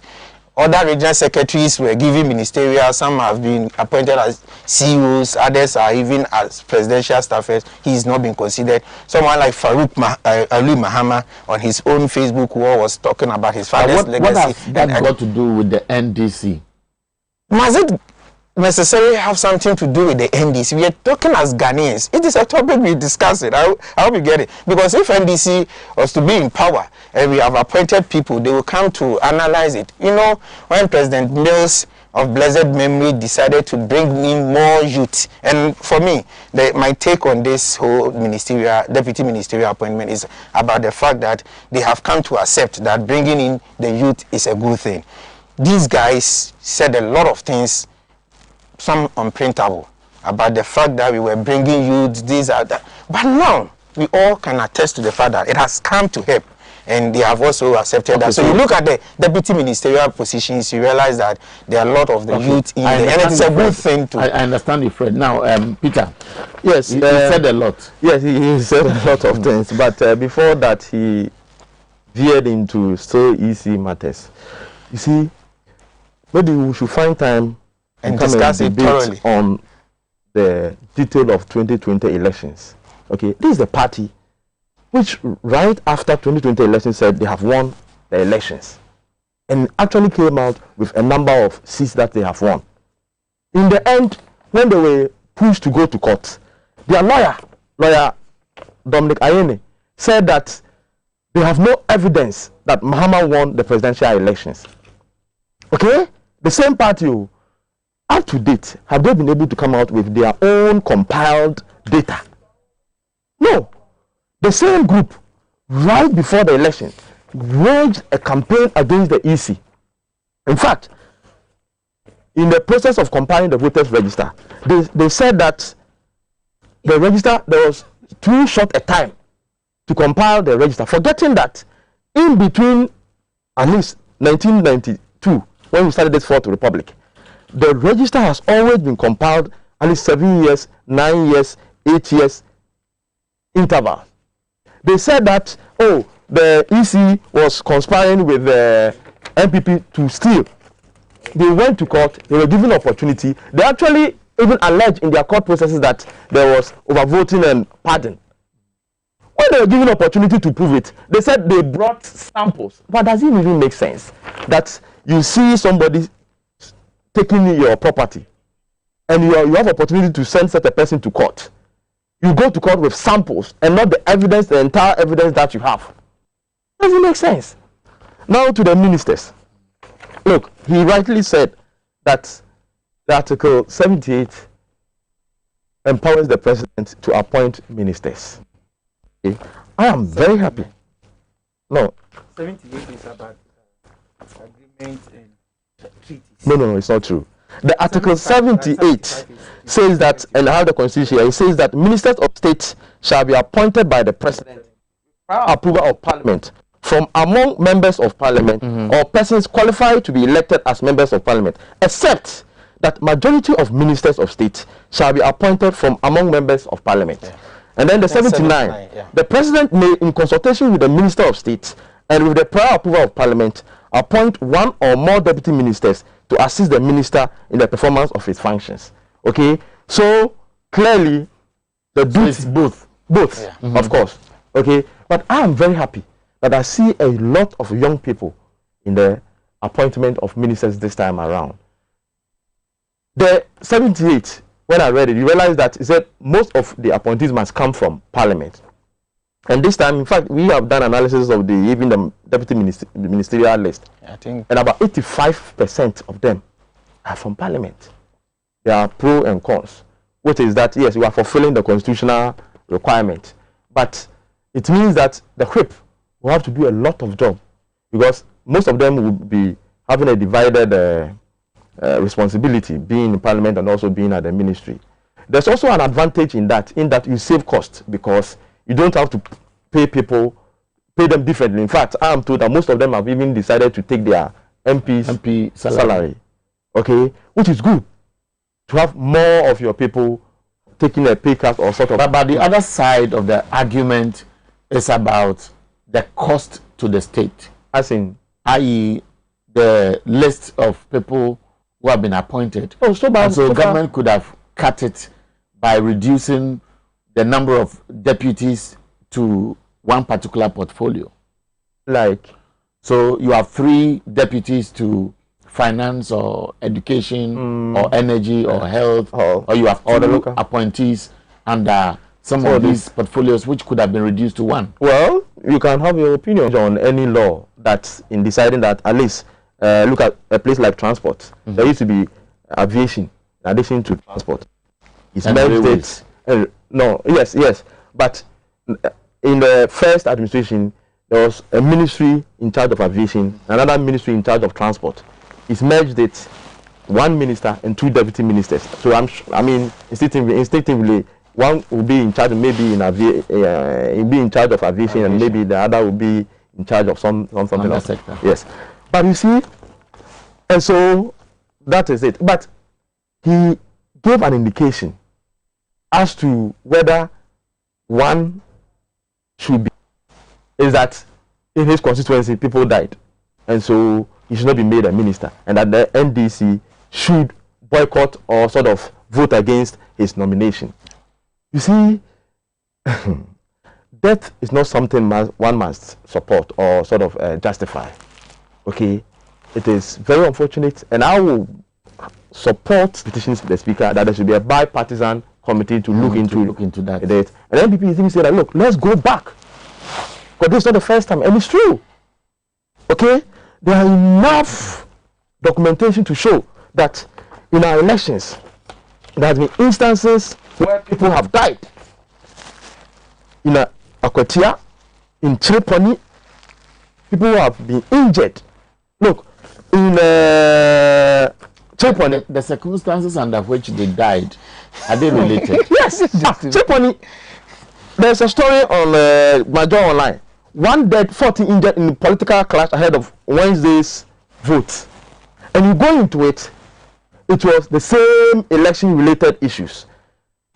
In City News, 1 injured, others, one injured victim of election-related violence begs MPP for help. You know what it entails? That during Tripoli by-election, he was shot by a group known to be associated with NDC. And he's been bedridden. Look, remember the violence begat violence comment by the then Interior Minister, Minister Mark Woyongo. And his justification was that violence begat violence. No, his justification was that let's by-election.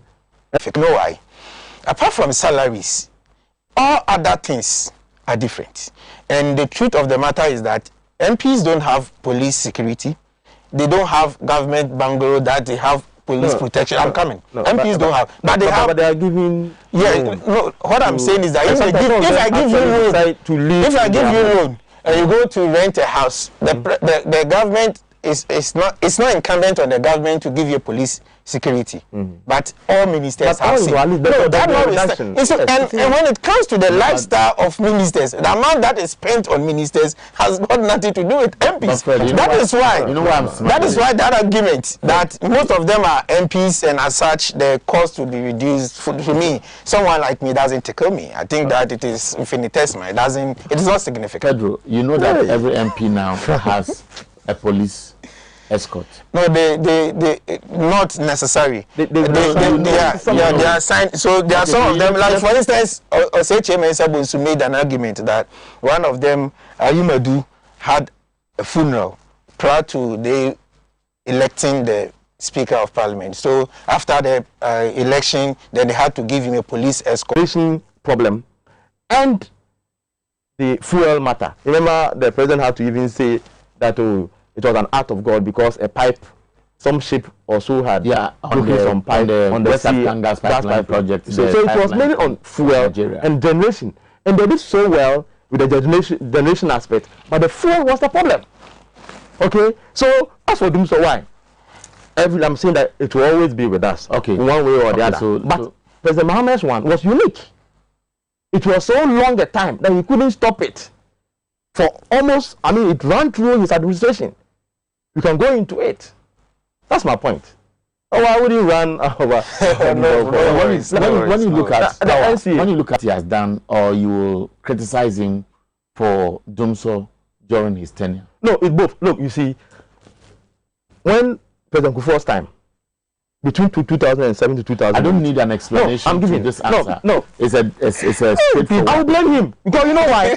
Look, President Kufuor stopped Dumso before he left. So in a whole, but No, when you pick John Mohammed's name and you talk about Ghana's energy sector, he couldn't solve it. Look, what you do is to blame him and not to comment. For 4.5 years, I'm sure you are not being fair to him. No, but I have said that he did well in generation. No. See, you are talking about what happens today, actions taken, and what posterity will live with. No, listen. And so when you pick his name, I'm thinking that the conversation should always be the positive aspect, looking at Ghana's historical issues with power generation and power management. No, I'm saying that in terms of generation, he did well. I have commended him on that. Okay? In fact, even at the time they were talking about generation, we didn't have enough of that problem. Yes, it existed. We had generational shortfalls and other things. But it wasn't such a huge problem that he couldn't solve. It was mainly on fuel. And so Akosombo Dam was not dry. And you know how significant but Akosombo Dam was. No, Akosombo Dam started in Kufuor's time. Akosombo, remember Akosombo was drying under Kufuor. But Kufuor, some way, somehow, solved it. Okay? I'm saying that he's done well in terms of generation. But getting fuel to power all those generating machines was a problem. And it was finances. Okay. Pedro. He's looking. He started from, I don't know. He was going to NCA and then he had to do the Dunso you brought. Okay. But the issues are straightforward. We can still go back to the NCA issue, which is. And the NCA's issue has to do with the 49 stations that they are targeting. And the reason is very simple, that they have not acquired the license. Many people say the NCA is not being truthful because their action is triggered by what happened at Kasua Peter. Yes. The conversation on the table. Yes. You see, we have had a history in this country where the media has somehow suffered some attacks because of a colonial rule, the criminal libel law. Remember, many of our seniors were arrested and detained because of that law, and it was repealed. And so there used to also be an arrangement where you needed a chit or authorization sort of form from the Ministry of Information before you are allowed to operate as a media house. So that sort of created a bit of uncomfortable when people hear of, closure of media house, seizure of licenses and all those things. It's a thin line.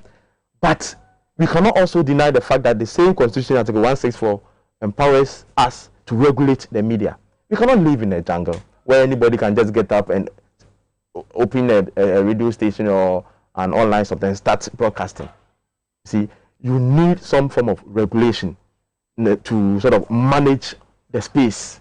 Okay, in this case, the Giba has also come out to even praise the NCA.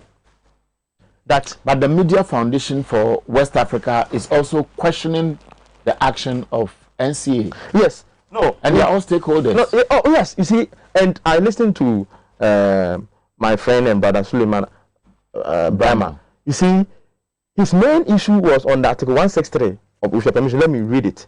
The 163 says that there shall be no impediment to the establishment of a private press or media, and in particular, there shall be no law requiring any person to obtain a license as a prerequisite to the establishment or operation of a newspaper, journal, or other media for mass communication or information.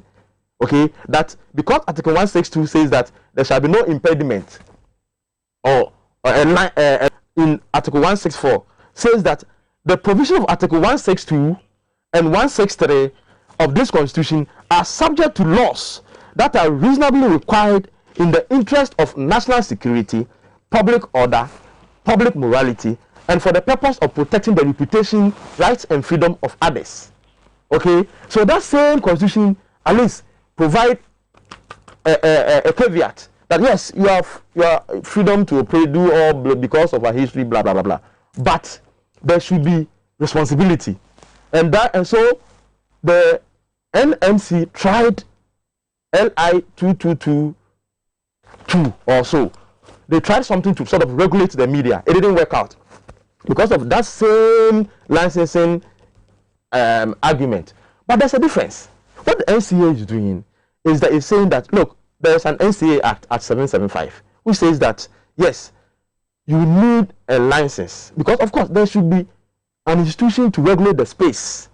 The fact that there should be no impediment doesn't mean that anybody can just get up. You don't live in a jungle. There might be somebody in charge to regulate the space such that if you, Eric, should take, let's say, 91.1, Pedro will not also come and use 91.1 and then create confusion. Yes, that is there. But if you look at this one, the NCA, it's just that it is only reacting to a certain agenda. No, so this agenda has been monitoring by public opinion that something has happened at Kaswa. Yes. There's a link to activities on TV. Yes. And now we are swooping on them. And the only reason we can give to the public is that they are operating without license. So it means that we know that the thing is ongoing. You see, and we are not stopping it. No, and now we are pretending to be stopping it. Yes, but there are two issues. Some do not even have licenses at all. Some of them, their licenses have expired. Okay, so there are two. But the Giba is saying that this decision is long overdue because they know that the NCA over the years has been doing some sort of monitoring, and they know what is happening within the space. Okay, and so and last time we even argued that we shouldn't even look for new or more any other legislation to check some of these things. Of course, something must trigger something. So if the Kaswa thing has come and they have sort of be taking an action or sort of try and monitor or regulate the space, we should all. Pedro, your take on this NCA action? For me, it is clear that it is not a well thought out plan. It is born out of the opinions that has been expressed by the Ghanaian people, and it is also a good opinion. People think that there are some radio stations, some TV stations that necessarily don't add any good to the Ghanaian culture, except to advertise and publicize issues that has to do with money, rituals, and what have you. So the action itself, I am particularly worried because of what happened when stations that were believed to be affiliated to an opposition party, most of them were closed down and the issue were being discussed. Now we have this one too, about 49 of them have gone through the list, and I think that the NCA going forward should have a plan, and they should let the Ghanaian people know that, you know, apart from the constitution, there is an act, like he has said. When we are going about it and we are doing our activities, it should not be arbitrary. That's why the constitution, even I think at Article 296, talks about public officers when executing their job shouldn't act arbitrarily. So they should do it such that nobody who, without being an NDC or MPP, will have something to say about it. It will be a Ghanaian agenda that at the end of the day, we are pegging the media space to allow that at least our children don't get to hear certain things that will not help them growing up. But let me just put it aside and delve into the do-so narrative or the discussion. I'm shocked about what Peter was elucidating. I was like, hey, this man is in Ghana. During Kufuor's time, when Akosombo tried out, they organized pastors and people to go and pray. Yeah, I will not run away from the fact that Kufuor's tenure, they did some electrofitting at the Akosombo dam. Then, for his entire 8 years, he added 80 megawatts, and that one was even supported by the mines companies. Under Mahama, he decided that this problem has persisted for long and it will continue to persist, our generation capacity. So let's tackle it head on. We all know the discussions that went on about this Ameri deal, that MPP came, the Ameri renovation even got the minister being fired. The car power, when we were bringing in the issues, Tiku, we left Asogni and solved the generational capacity problem that has bedeviled this country over the years. Then we moved on. We looked at finances. How do we finance the energy sector? Then we brought the Energy Sector Levy Act, ESLA. It was a whole debate about it. It was classified as a nuisance tax. These guys who are in power now told us that when they come, they will scrap it.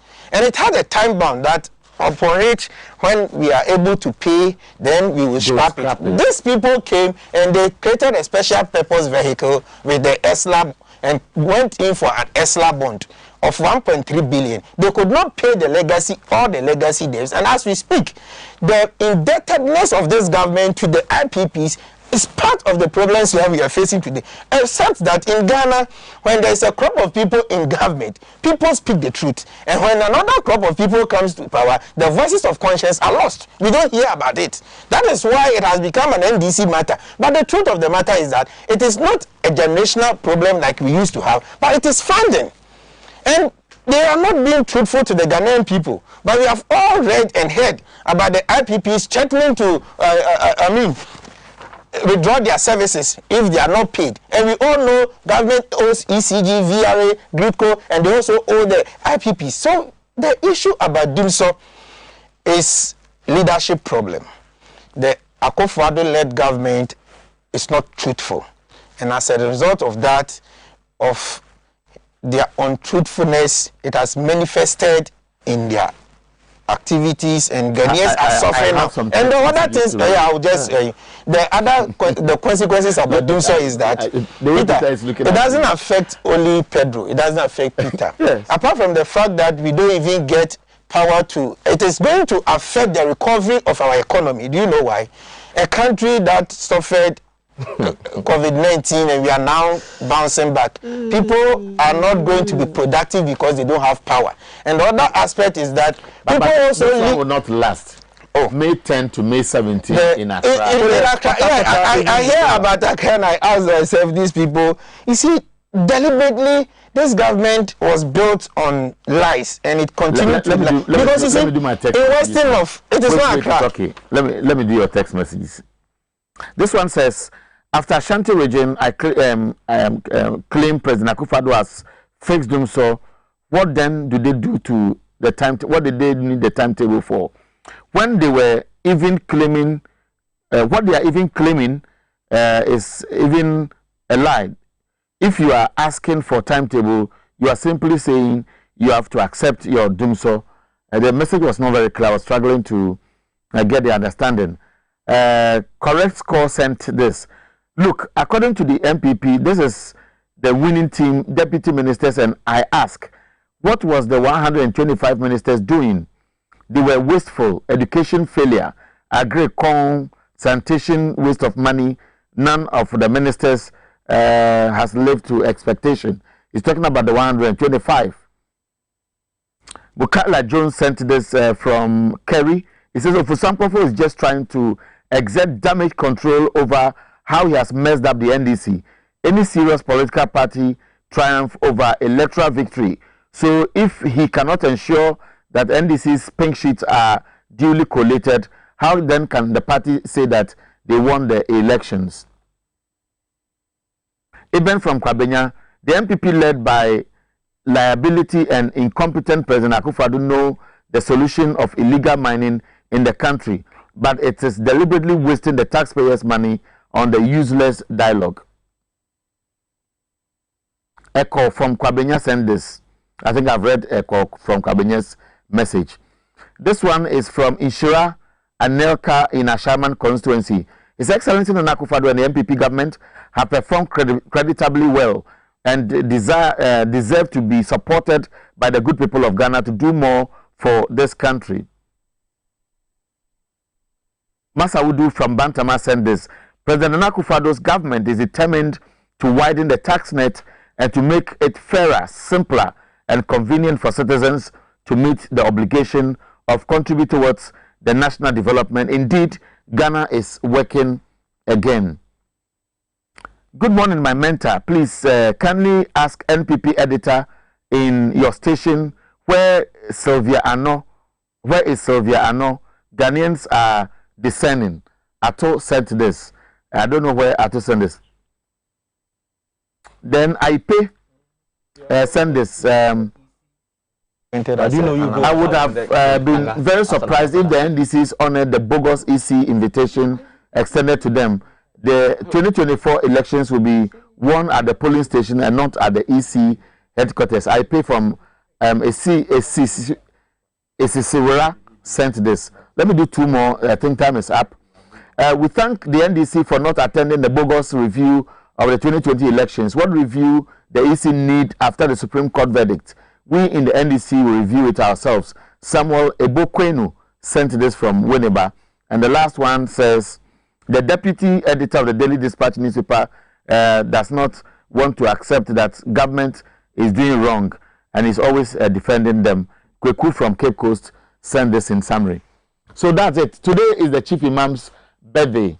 He's 102 years. Ooh, wow. God has 102. blessed him. He needs an award. Yeah. Yes, for being 102. From Okachuku, from the production team, Xyz TV, TVXYZ. We wish the Chief Imam, National Chief Imam, happy birthday. Yeah. Before we go, last comment. My last comment on the Dumso thing. You see, just 1 minute to do some exercise. I'm saying that every other government will witness some form of Dumso for a period. And I've given the narrative from Rollins' time. And so I will not be surprised that, in fact, I'm not surprised that the current government is also experiencing some form of Dumso. Okay, you asked a very good question, which is that to what end and for what period? If it should continue up to next year or whatever, that's where we should begin to have problem with the present administration. The last point, President Mahama, in 4th September 2012, when he was sworn in as president, he gave some directive, and here I quote on Dawn, and people can go and check. I have directed an interministerial committee chaired by the minister with immediate effect to ensure that your power supply, are not unduly disrupted. October 4th, 2012. Load shedding will soon be a thing of the past. President Mama, when you launched manifesto, it's time. So that was the early stage. It continued that till 2016. You were chasing. Till 2016. Till 2016, when he was about leaving power. Abna is my friend. You know, last week was even her birthday. Yes, and he didn't do anything before. I was looking for her. Today something will happen. And tomorrow is Mr. Jonas Debrez's birthday. Chief. And then Mama P. Chief, happy birthday. Her birthday yesterday at Cash Corner. Oh. And then Chief Imam is celebrating his birthday today. Chief. Charlie, can we beat you, Chief? Chief, happy birthday. Can we beat you? You know, Chief, he's a good man. I've known him through my boss. You know, he's a very good friend to my boss. And I remember one time my boss sent me to him. And I said, so you are the one, come here. He didn't know me, but the way he treated me, it was as if he had known me for years. He's a very good man. Just brief one, because he decided to give more. I beg you. No worries. Consider our age. Let me wish happy birthday in advance, because it's tomorrow, to our industrials Chief Julius Debra. He is a blessing to Ghana as a country, and we in NDC hold him in high esteem. But despite the hardships that we are going through, you know that from 1st May, Ghanaians are going to pay new taxes. Will be coming over to put smile on your face till 9 o'clock.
Them say you know what you do where you do them job.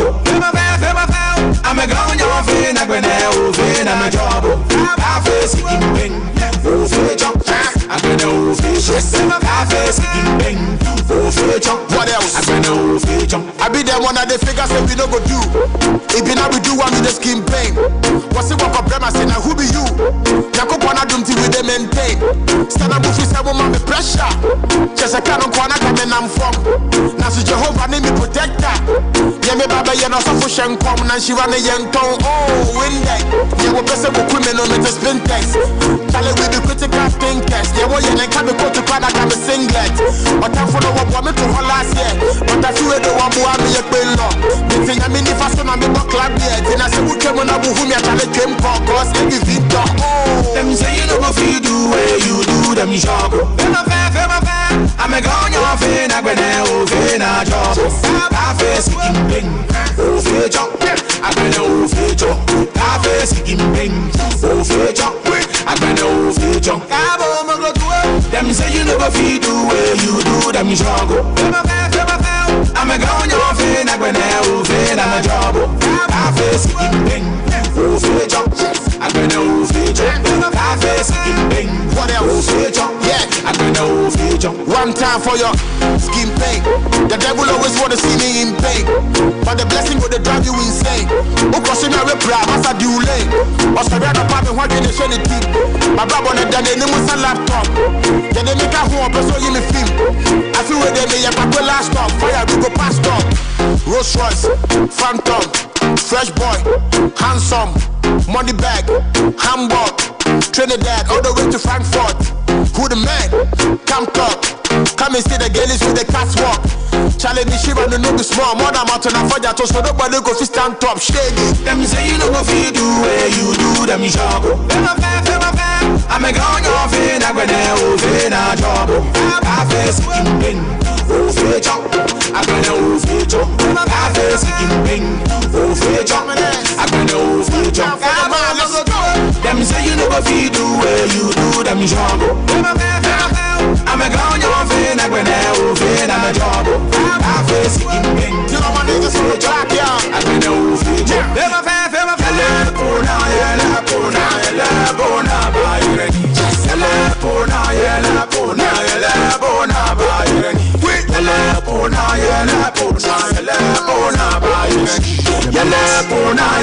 ireni. Pona ba ireni.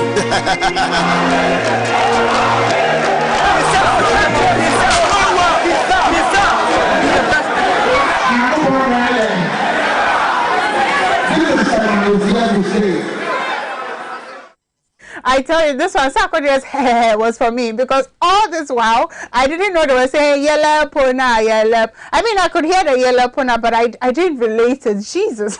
All right, so we are at the entertainment segment where JKD is here to bombard us with what is happening in the entertainment industry. Do not forget, this is the morning update.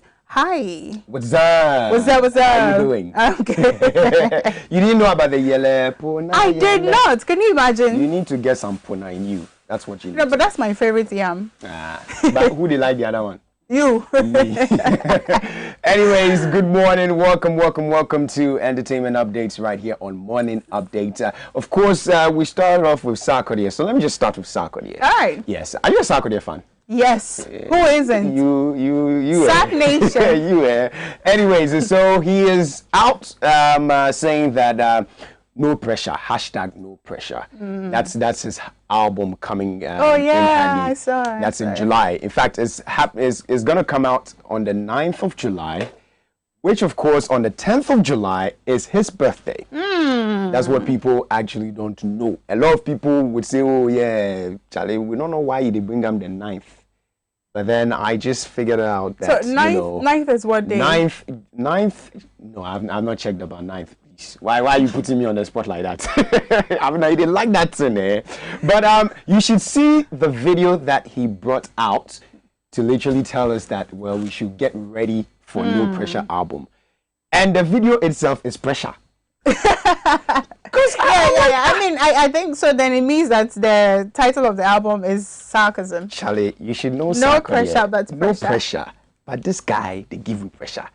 Hey, the whole video, the way the shoes did, and the grills. Please, if you're not showing us the video, can you move on?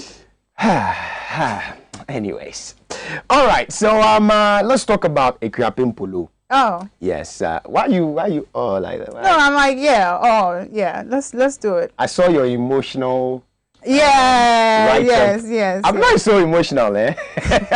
You said like it's a bad thing. You were. I know, but you were just trying to be in her shoes at that particular moment. So I understand you. So yes, of course, she's been granted bail, 80,000 Ghana cedis, as we wait to hear what the court has to say, whether you're going to accept her appeal or not. So John Dumelo also came out talking about it. We have the video, so let's go check out what he has to say about, this bill.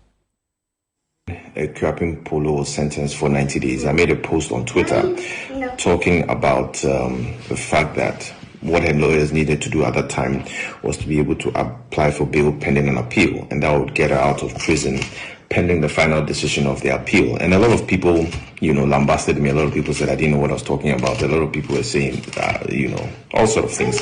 But what they didn't know was, according to the Criminal and Other Offences Act 30, 1960, it talks about, and I wrote something little about it on Twitter, it talks about the fact that a person may be granted bail upon conviction pending an appeal.